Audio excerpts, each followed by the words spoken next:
Grand Prix de la culture. Je m'appelle Marcel Darger et je suis artiste peintre. Et je suis un conteur de mon histoire, de mes ancêtres, de mon pays, qui était le mien. L'art, pour moi, c'est un amour. C'est l'amour de l'art, l'amour de la beauté. J'aime l'art parce que c'est dans la beauté, je trouve. Puis l'art a fait partie pour moi dans la nature. La nature, à moi, c'était mon pain, c'était ma beauté durant toute une vie. J'ai commencé dans les années 58 environ. J'ai été abonné avec un journal Art et spectacle qui venait de Paris, j'étais abonné à ça.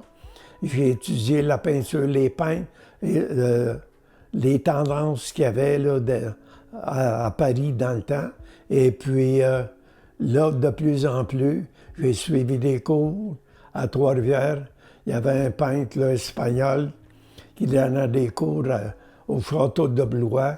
Et j'ai été là pendant toute une saison, toute une session avec lui. Et puis j'ai aimé, j'ai trouvé son art à lui, mystérieuse. C'était M. Jordi Bonnet.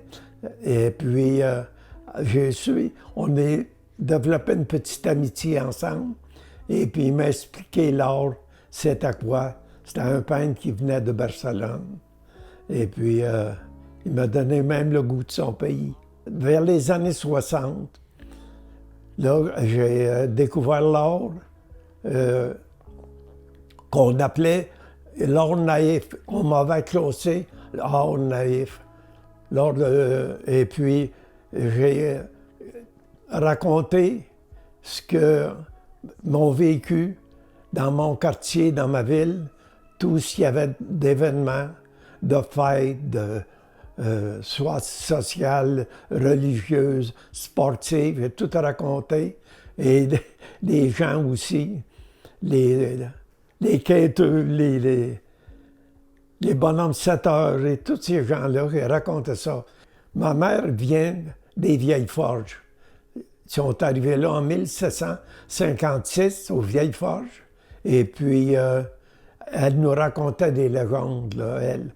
Et puis, là, j'ai tombé dans les légendes, j'ai étudié les légendes. Je me dis un conteur. J'aime raconter ces choses-là. En premier, je voulais raconter ça pour mes enfants, mes petits-enfants, les gays, mais le monde s'était intéressé à ça. Mais les légendes, il n'y a pas beaucoup de gens qui sont intéressés à ça, comme les chantiers. Mes plus grandes ventes ont été vendues, c'est dans les provinces anglaises, pour vous dire. Hein? C'est vendu ailleurs. La première fois que j'ai fait un tableau,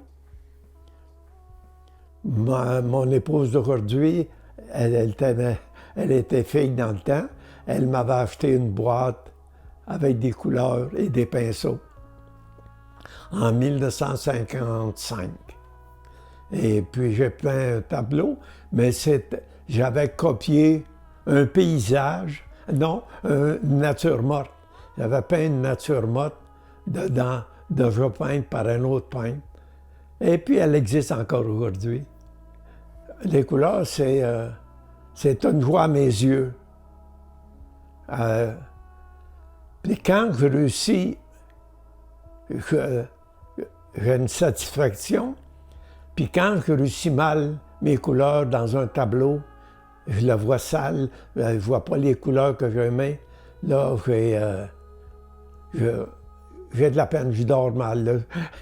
J'ai mal réussi, je le mets de côté, puis des fois, je le reprends après quelques mois ou quelques semaines. Je regarde ça avec un recul aujourd'hui, avec les livres, là, et puis je pense que j'ai fait quelque chose pour laisser un peu d'histoire.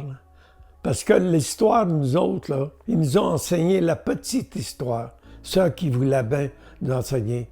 La vraie histoire, là, On ne l'a pas su. Mais là, je la découvre depuis une 15-20 ans. Là. Je suis rentré dans la vraie histoire. La vraie histoire de mon peuple, là, de mon pays. L'amour de mon pays. L'amour de mes ancêtres. L'amour de ceux qui ont contribué à faire le Québec, à faire un pays qui était le mien. Qui était le mien.